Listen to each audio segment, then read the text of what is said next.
What's up, ladies and gentlemen, and welcome to yet another Red Rose cast. And we have not done one of these for a while, but I am looking forward to it because we have a hell of a lot to talk about. Half of an entire volume, to be frank. So we're just going to tell you our thoughts and feelings about lots of different things about Volume 8 and what we think is going to happen in the future. Because when we're filming this, RWBY comes out on Saturday, or it re-comes out on Saturday. Yeah. So yeah, it's going to be freaking dope. So what do we all think of just in general the volume thus far? Steve, we'll go around the circle. Okay. It's a triangle.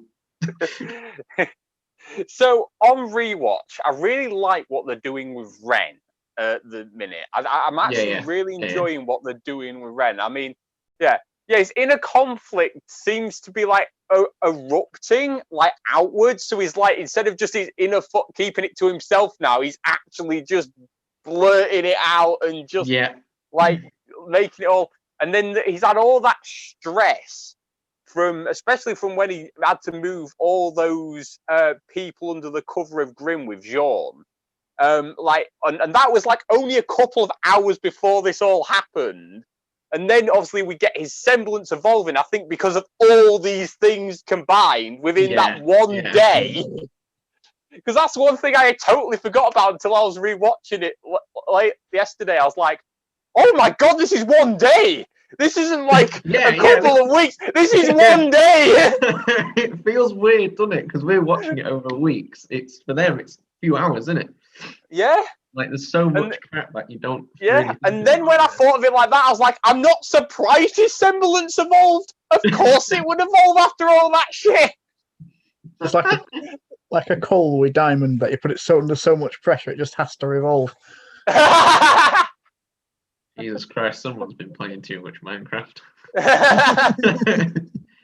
Anyway, what about you then, John? What do you think so far? What do you like? I have to admit, there are some things in it that I thought was risky going into it, like the team division and all did. But I have to admit, I'm very happy with how it all paid off. Because I was worried that jumping between people so much, you'd almost lose a lot of the story. But I have to admit, well, yes, at the moment, I would argue maybe the Team RWBY side's a little bit weaker than maybe with like Yang, Jean, and Ren. Yeah. But I assume that going forward, they will build more into that. But I am actually surprised that it still kept going, still kept flowing. And I don't necessarily feel that people have lost out too much in it, like they have in previous volumes, where people might have only had one episode and they're in the main characters. It's weird, isn't it? So, to me, it's kind of nice to see that they've gone past that and they've actually shown, we need this division, but it still works. Yeah. Oh yeah, agreed completely. Yeah, a lot of my bigger points we're going to get to anyway, but in general, I'm pretty happy with Volume 8. I think they've done a surprisingly good job.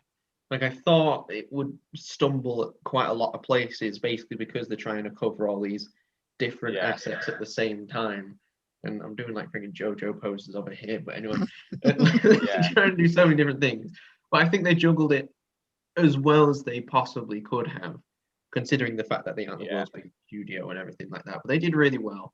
They gave, I would say, basically every single character, or main character anyway, a good point in the volume. They've each had their own little moment to shine. Even the ones we've not seen very much of, like Mercury.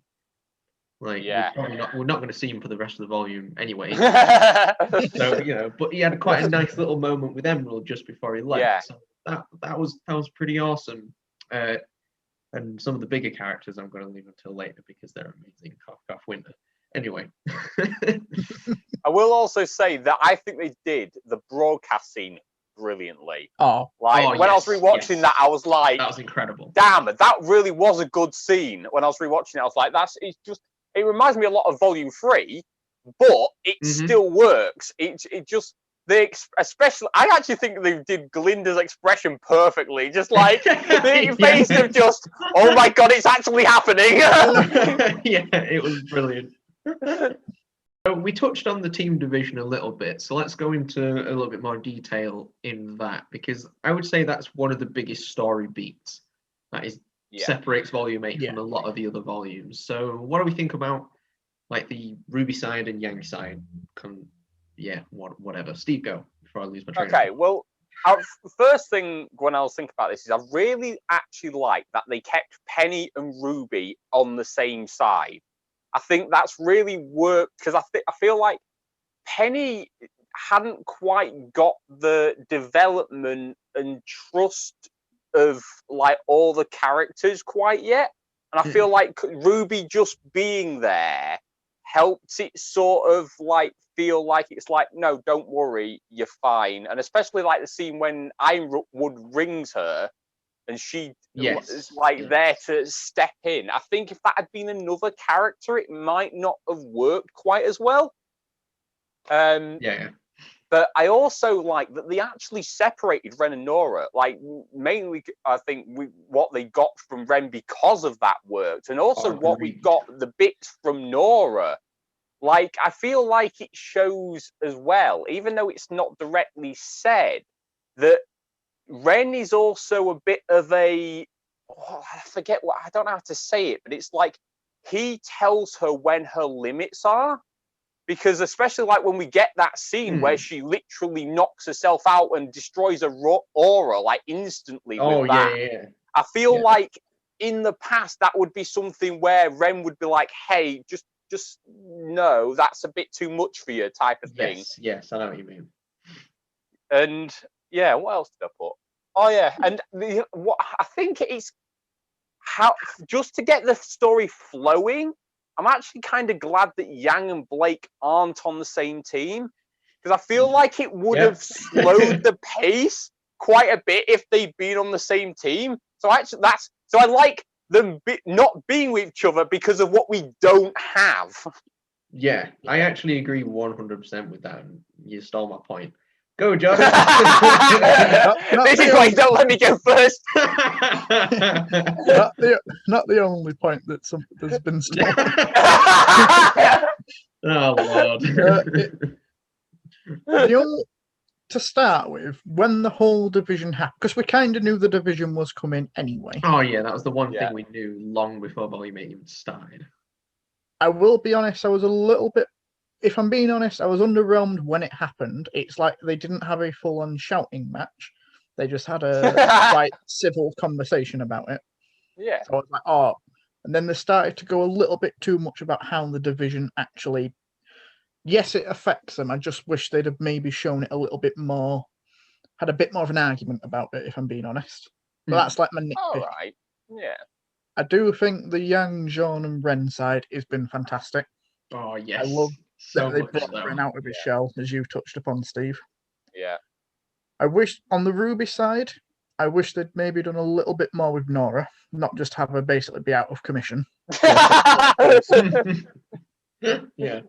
And maybe just do, because at the minute it just seems like RWBY, Penny, a little bit of Weiss, and so like Nora and Blake, I think, will have been a bit, because there's so many characters there. Not getting sideline's the wrong word, but it feels like they're not really there. Yeah, like it could be anyone basically filling that role. Yeah. Oh yeah. And that's in a way not the problem. I just wish going forward they show a little bit more with them. Yeah. Yeah, I think what is alluded to in the trailer, which we will touch upon in a bit more detail a bit later. What a shocking revelation there. But yeah, in the trailer, it kind of shows. I mean, we sort of knew this was going to happen anyway, but Penny's going to kind of turn evil. They're more than likely going to have a fight scene. I think something's going to happen there, I think. So we'll see going forward. Anything else, John? No, I won't steal anyone else's points. Wise move, sir. Wise move.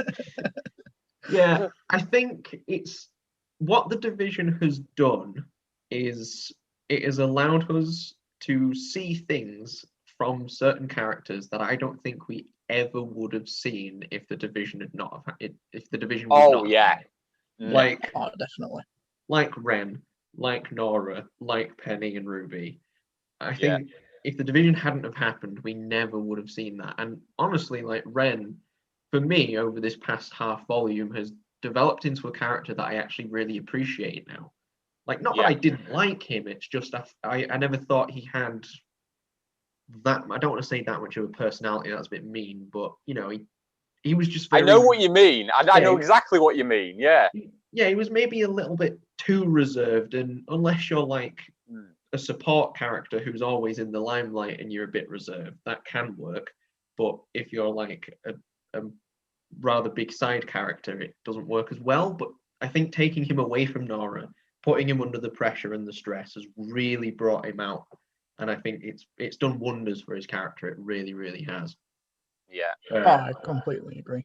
To be honest, a lot of characters, to be fair, especially Yang. I think Yang's done really well without Blake, like you said, Steve. Yeah. And all right, she's still thinking about her with that scene where she was talking to Jean. Yeah. And he thinks she's on about RWBY, but you know, it's implied that she's not, so it's probably Blake. And that's fine. I have no issues with that. But I do quite like that. I actually think that's kind of cool that even though this whole thing's happened, she's still clearly angry with everybody, but she's still thinking about them, still hoping they're all right and everything like that. So yeah, I think that's really cool. Then conversely to that, I do think, like you said a bit earlier, the kind of like Blake and Weiss role in RWBY's group has kind of been a little bit lackluster, especially on Blake's side. I feel like Blake's done absolutely nothing to really. Speaking roles, sorry. No, it's all right. Like you kind of, like you said, Steve, it could have been anyone. It could have been anyone at all, and I feel like that's maybe a minor misstep, but you know, we'll see what happens going forward. Is all I can say, because surely she's going to do something. Is all I'll say there. All right. And that's the team division for now. So obviously the war in Atlas has started, and the way that we can see it is there are 3 different factions. You've got Salem, you've got Team RWBY, the 2 different sides, but yeah, we'll count them as one. And then you've of course got like Ironwood and co. So how do we feel going forward with them? How do we think they're gonna play out in their individual roles, if you will? I'll go with Jordan because Steve told me not to make him go first. My turn to steal points. Yeah. First off, again, I'm very happy with what they've done with the villains in this role, like especially Hazel. I love that they've not just done Hazel as a 2-dimensional, he's only there out of pure revenge, he's also there in a little bit out of fear. Yeah. I feel that the villains, when it all collides, the fact that there is 3 sides, when in reality there should be 2, I find really interesting. And I find like how much going forward, like I don't think there will be 3 full sides by the end of it. Do you think there's going to be more or less? I think there'll be less, to be fair. Yeah, all right. Fair enough. I think Ironwood's side will be virtually destroyed by the end of it. Yeah. And I feel that, like, conversely, I don't think all the villains will be as strong a unit as they were. Yeah. Oh, yeah. Especially implying certain things with Hazel, that he might use the relic of knowledge himself, find out that Salem's been lying to him. He might defect. You never know. Yeah. Exactly, like Hazel, Emerald. Like possibly. Possibly.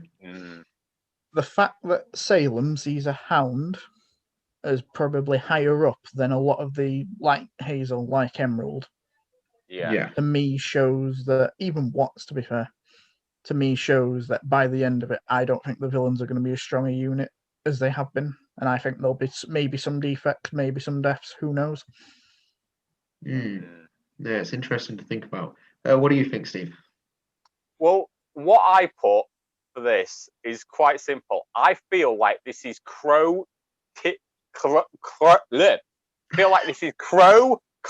and Tyrion all over again. Yes. This is the exact same thing. And it when I thought of that, it just took me back to a line that's always stuck with me from, I'm pretty sure it was volume 2. And it's, Remember, history is important, gentlemen. If you do not learn from it, you are destined to repeat it. Of course you'd remember an Oobleck line. Of course I remember an Oobleck line. But that line's always stuck with me, and I've seen that happen again and again in the story of RWBY. Just like there's little bits of things that they've not learned from it, and they've repeated it. Mm-hmm. And I feel like that's maybe what's going to happen again. That Ironwood has not learned from this thing where I don't think that RWBY and Salem would team up, but it should be really weird. Could you imagine? We don't like this Ironwood anymore. It's time to assassinate him. Screw you. Although, like you. Can you imagine that as a plot twist? Holy Christ. Just all the villains in Team RWBY just scrambling to disable this bomb. Oh my god, that would be quite hilarious, actually. Yeah, I do see what you mean, though. Yeah, and like Jordan was saying as well, I think Emerald and Mercury. I know we're not going to see much more of Mercury. We're not going to. I assume we're not going to see him anymore this volume, unless he probably not. Takes a U-turn on his ship for some reason. But anyway, like I feel like Emerald. Like there was a bit of something in. Forget which volume it was when we first saw Emerald at the Salem Castle, and she's seen the Grim being born. I forget what volume that was now. 6. But there was the sense then that she was unsure about what she was doing is the right thing, and I think especially after she's heard all the Oscar or Ozpin, I can't remember which one was telling Hazel. I think it was Oscar. Telling Hazel all these things, and she was listening in. I think that has now been the turning point, and she's going, actually, I don't want to be a part of this anymore. And I don't know what that means for going forward, but I do think that's going to massively affect Salem's position in some way. Like, hell, she might help plant the bomb. We don't know. We have no idea. No, we don't. That would be intense, but also really cool. I can just see that happening, actually. That would be insane. Yeah, I got to agree with both of you. I think the villains have been pretty good this volume, and we might see a couple of defectors. I think that would be really interesting to see. I think there's been a lot of emphasis on Cinder. We'll get to Cinder's backstory in a moment, which seems to be a theme. So I think she's still going to have that emphasis for the rest of the volume. They're not just randomly going to take her out of it. Don't know what exactly a kind of role she could fill anymore, apart from being a villain. But I think she's going to do something more, but I don't know what it possibly could be. Yeah. I don't know if it would be, maybe she might, not necessarily turn on Salem, but maybe not listen to her. And maybe just instead go, right, no, I'm doing my own thing now, screw you, basically. Yes. But she's still a villain. That could be a thing. I could see that happening 100%. But I think, for me personally, I actually am very interested to see what happens on Ironwood's side, in all honesty with you, because I feel like in this half of the volume, the first half of the volume, it is the side that we've seen the least of. Like, we've seen him a little bit, of course we have, but we haven't seen a lot. So it'd be really interesting to see what they're going to do going forward, because a big one for me, and I know this is breaching into predictions here, but I do think there's going to be a bit of division within the Aesops. Oh. Like, it goes back to that scene with Ren, when he basically unlocks his new semblance, let's say.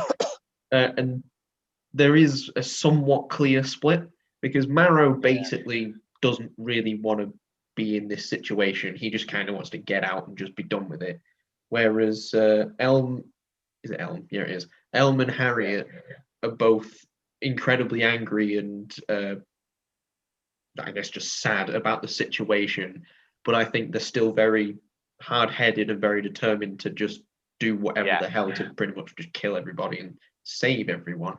And I think Winter's a bit of a mix of emotions right now, but I'll save the winter conversation for a little bit later. But yeah, we'll see what happens there. But I am very interested to see what happens, and I think there's gonna be some more with Ironwood. Like he's gonna go more into the depths of despair. Don't laugh, Jordan. And he's gonna do something even more crazy than probably just shooting a bloke. You know what I mean? Oh yeah.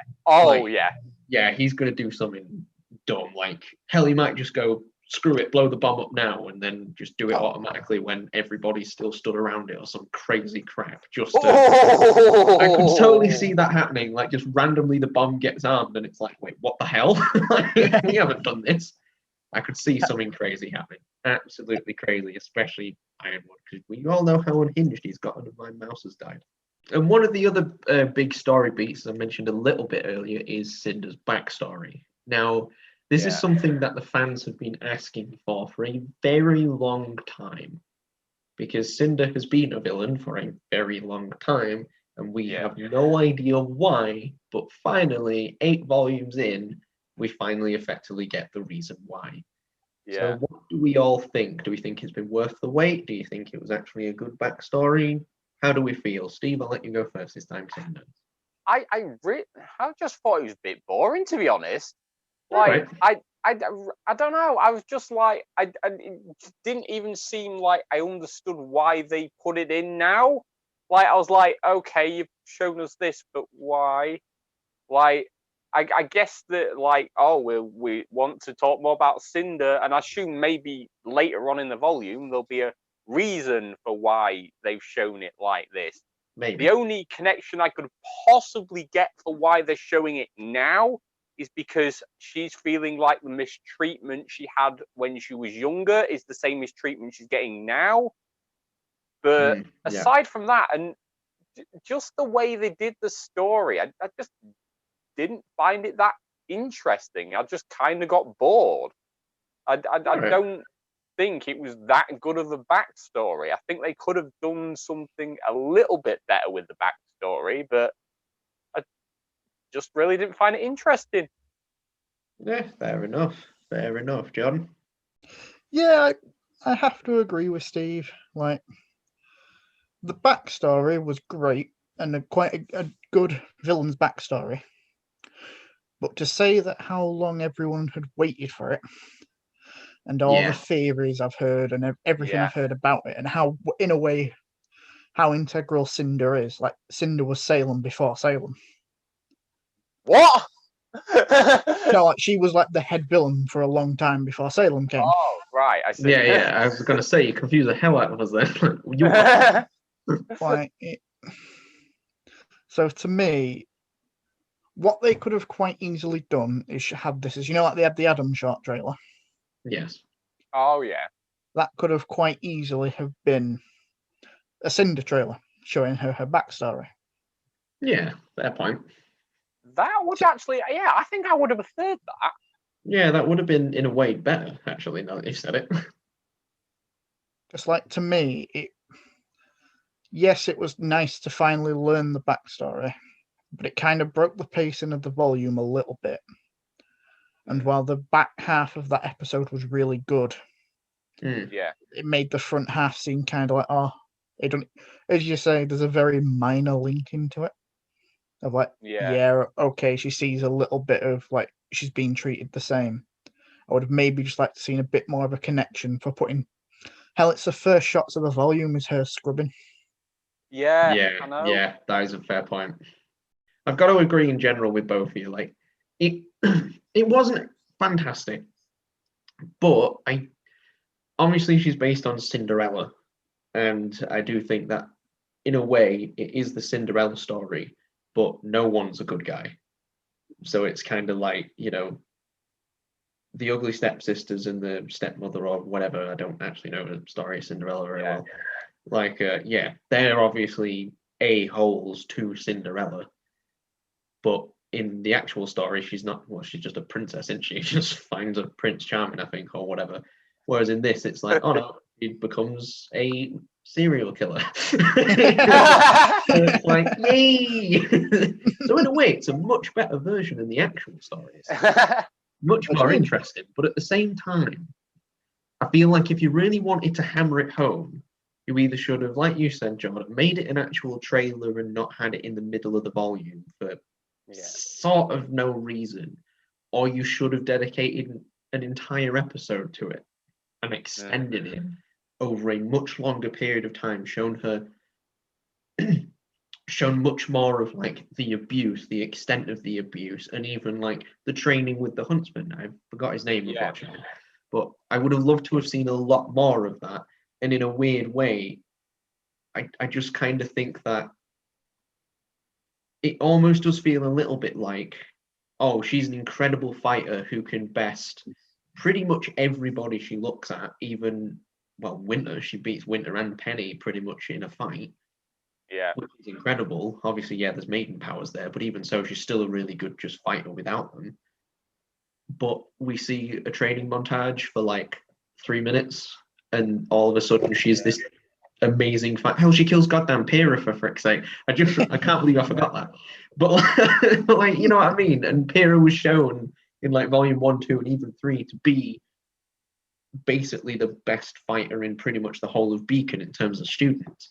And Cinder just wiped the floor with her. But all we saw in terms of training with Cinder was, like I say, a 3-minute montage, and all of a sudden she can massacre half of Remnant. It's like, all right. Never underestimate the power of montages. I do, yeah. Master Montage was at it again, wasn't it?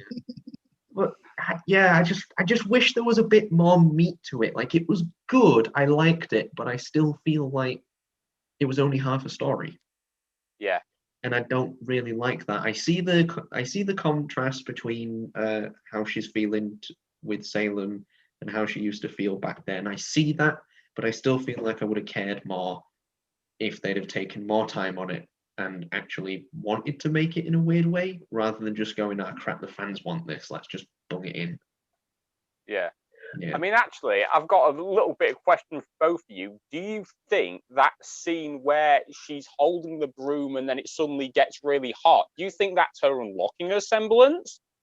Or, because it's never really explained, it seems like, oh yeah, no, you have this ability to make heat with your hand and whatever, but it's never really shown much. Yeah, I do think it was, that was the unlocking of her semblance. And to me, it kind of symbolised that she had the talent, she had the natural ability to become a huntsman, but didn't have the proper training, the proper guidance. And she kind of found it all by herself, which kind of laid it to be more unhinged. Yeah. Yeah, I know what you mean. I actually am not 100% sure if it was. I think there is a clear argument that it could be, but I think there's just as much that it isn't. Because she heats up the broom, but then the very first thing she does, or is it a sponge? Maybe like a sponge or a scraper. No, I think it's like the scrape thing we see at the very start of the volume. Yeah, I think it's that. Yeah. But then the very first thing she does is just throw it on the floor, and it makes a huge cloud of smoke, and she uses that to basically run away. I find that a little bit odd. If that was the very first time she ever used it, how she would know to do that. Yeah. So I feel like maybe she knew she had this power, but was like, oh no, I can't use this, because if I use this, bad things are going to happen. Yes. Something like that. So it could be, it very easily could be, but I just find it, she's weirdly skilled with it if it was the very first time. Yeah, I get what you mean with that, yeah. Yeah, which do not take that out of context. And the next thing is the big and final thing of the cast, which is, of course, the War for Atlas. That was obviously the big thing that happened in the first half of Volume 8. It's going to be persisting probably for the rest of the volume. So what do we think about the War for Atlas, how it's going? Is anybody going to win, what have you? But then let's also build into like our predictions for the rest of the volume as well. So just in case, Jordan, you go first. I'll be honest, it's shaping up to be good. It's shaping up to be what every RWBY fan or every fan who's just casually watched it wants it to be. I don't think there'll necessarily be a winner and a loser. Of them, as I say, there's the three sides. Ironwood will probably lose, I feel. Yeah. I think RWBY will succeed in a way. The reason I don't think there'll be a major loser is because we still have to go to Vacuo. They're not just going to take out Salem right now. Or if they do, I'd be very upset. And I just feel that there's still more to go with a volume, so they're not going to have such an ending. Because the only way that Salem can properly lose is if they basically defeat her or defeat everybody. And to me, they're not going to do that much damage to Salem's forces. Otherwise, the volumes going forward might be a little bit lackluster. Yeah. I totally see what you mean. I do think a lot of the issues outlined from the different sides with the other ones, so like Ren getting like the division, that'll be healed, in my opinion. Oh yeah, surely. Oh yeah. I feel that, as you say, not to go into too much because I'm not going to steal a point, but like you say, I think there's something on Winter's side. I just feel that the only thing that I would like is I'd like to see the staff finally, because it's been in the intro twice. It was in last volume's intro. It's time we see it. It's time we just get a little bit more and on the relics front. Now, yeah, I agree with that. But I think it is shaping up to be very good, and I think there will be several deaths on every side. Oof, bold claims right there. What are you thinking, Steve? Well, after what you've been talking about earlier, it got me thinking just then that actually, yes, we seem to be looking at 3 sides, but with what we're seeing with Cinder, now you've got me thinking maybe it's not going to be any of them that seem to come out on top. Maybe Cinder goes off on her own and actually, essentially, like, does what she was sort of doing in last volume, where she's infiltrating and then getting the relics, and possibly, like, hell, she might, you never know, by the end of this volume, she might have the skills and all that. She might end up with a maiden powers and 2 relics and just get out of there. And Salem's all there like, what the hell's going on? Yeah, that would be super cool. I feel like everything we're seeing so far, it seems really sort of obvious that it's going to be one or the other. But I feel like it's not. I feel like there's going to be some kind of twist that we haven't seen coming yet that's going to change the entire thing, and everyone's just going to be like, oh my God, I didn't see this coming. But what that is, not a clue.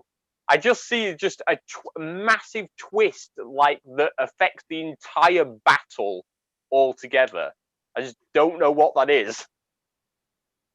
I know what I want it to be, but who knows what it actually is. It would be insane. What do you want it to be? I want it to be Salem herself. I want her to just walk out that whale and just literally walk to the relic and have nobody. Because like the whole time, the one thing I've honestly wanted from RWBY, don't care about Cinder's backstory, don't care about lots of character development. Well, I do care, but the one thing, the top of my list that I want is, why is everybody crap scared of Salem? Now, don't get me wrong, I obviously understand the whole incredibly manipulative, taking entire kingdoms down from the inside, using fear and dividing the world basically, and using that as her weapon. I do like that, and I think that's really awesome. But to me, that on its own is kind of not really a reason to fear her so much, like to the point that Ironwood does. Like, he is batshit crazy and is basically done that simply because of how scared he is of Salem.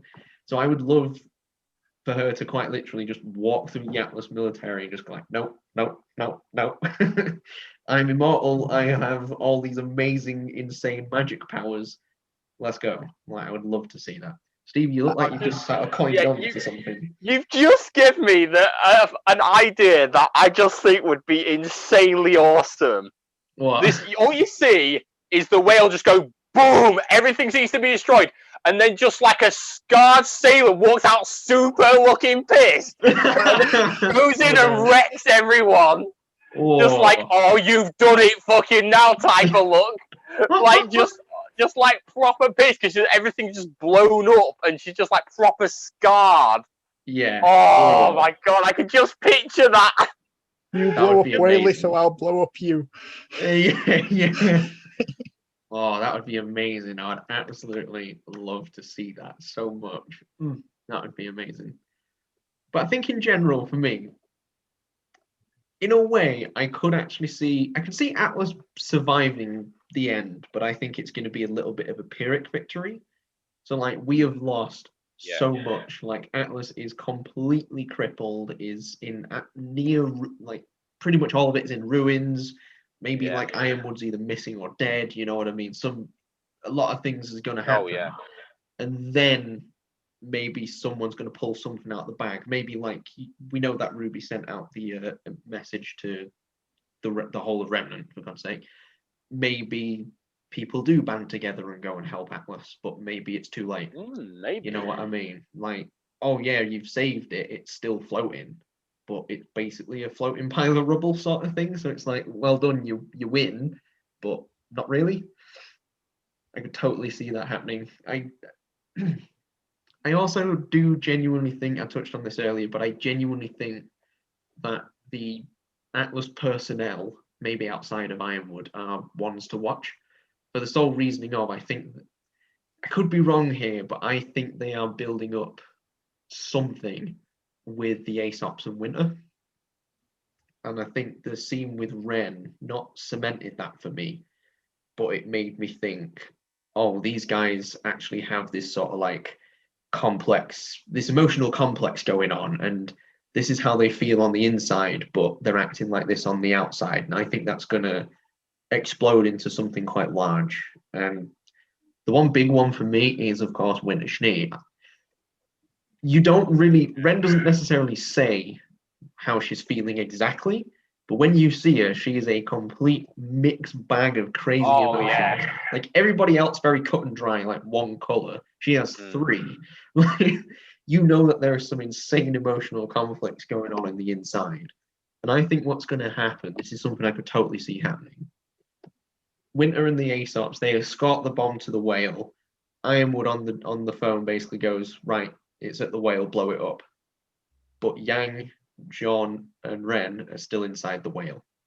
And now Winter's it's gonna be a case of like, well, do I either A, follow my orders from my general, which I have done my entire life and never faltered. I even betrayed my sister because I was following orders.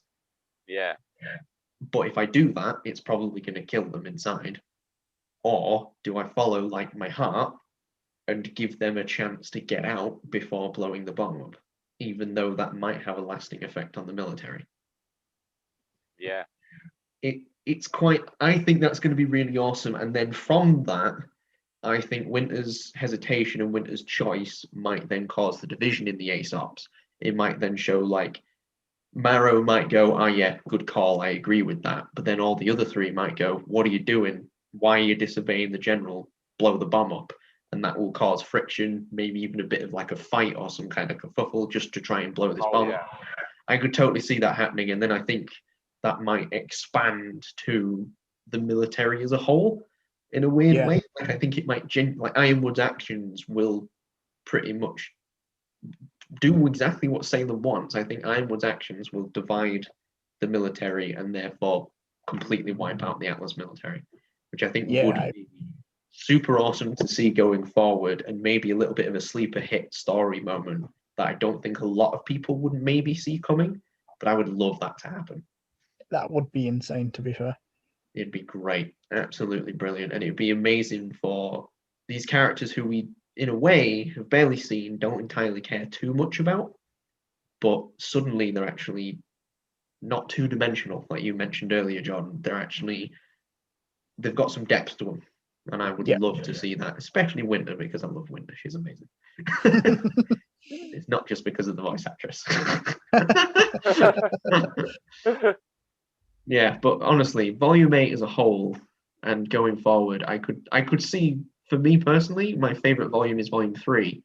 I could totally see it being better than Volume 3 if they do everything right.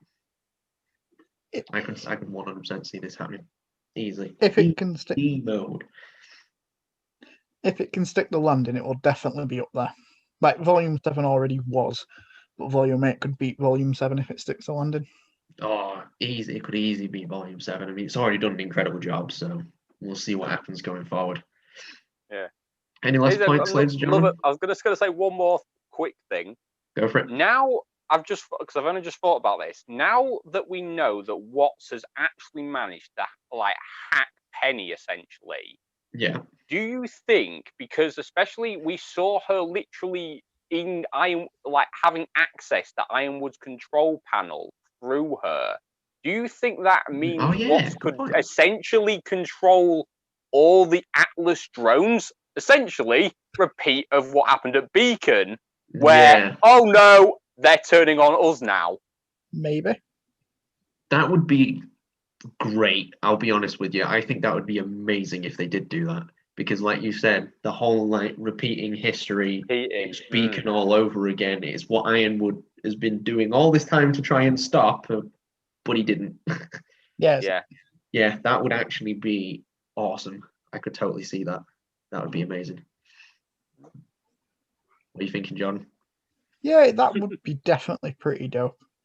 Like at the end of the day, while it'd be interesting if it wasn't a major point that they stay on because they've already done it, I'd like to see something a little bit different. Yeah. I still agree with you that if it comes there, and as you say, history's repeated itself, and I was like, oh no, it's happened again, then that would be awesome. Yeah, that would actually be a really sweet scene to see, actually. Yeah. Because we know that, we kind of know that Penny is going to basically turn evil and she's going to fight Ruby and co. That's going to happen. It's even implied in the trailer, because we see Ruby basically get exploded out from a wall or something like that. Yeah, so I'm pretty certain, something like that. We literally see Penny's eyes turn red. So surely there's going to be some kind of fight scene there. But Ruby and co are not going to. They're not going to kill Penny just for the simple fact of it's Penny. No. Yeah. There's no way they're going to do that. So Penny's going to survive. She's probably going to go off and do her own thing. Watts is going to be like tip-tapping away in his whatever the hell, telling us he might genuinely be. Oh, we need to. I mentioned about like a military division a bit earlier. Maybe that's what it could be. All of a sudden, the paladins and the drones, I forgot what they're called, but yeah, all of a sudden they just turn red and turn around on the military guys, and they're like, oh, not again. Uno reverse card. Uno reverse card. Penny, install the reverse card. You got it, man. Why do I want that to happen so bad now? Oh my god. Yeah, that would be amazing to see, though. Absolutely hella dope. All right. Is that everything? Yeah, I think so. Oh, sweet. That went a lot faster than I expected it to go. Yeah, all in all, we are super looking forward to it. It comes out on Saturday, guys. Make sure you support Rooster Teeth first and go and watch it. That would be hella good. Tell them that we sent you. You won't, but thanks anyway. We want to see those comments. Yeah, we want to see those comments. We don't see it, but it doesn't exist yet. All right. Thank you, everybody, so much for watching yet another Red Rose cast. We are looking so much forward to RWBY. We will have a reaction on the finale, so check that out late March when that actually happens. In fact, what day is it? I want to say the 27th of March, actually. That feels like that's right. That sounds reaction time. Yeah, just check the channel on the 27th of March. You'll probably see something new, and if you don't, we were lying to you. Anyway. But again, thank you so much for watching, and remember, guys, drop a like, leave a comment, subscribe's always appreciated, and don't forget to ring the notification bell to hear about our latest videos.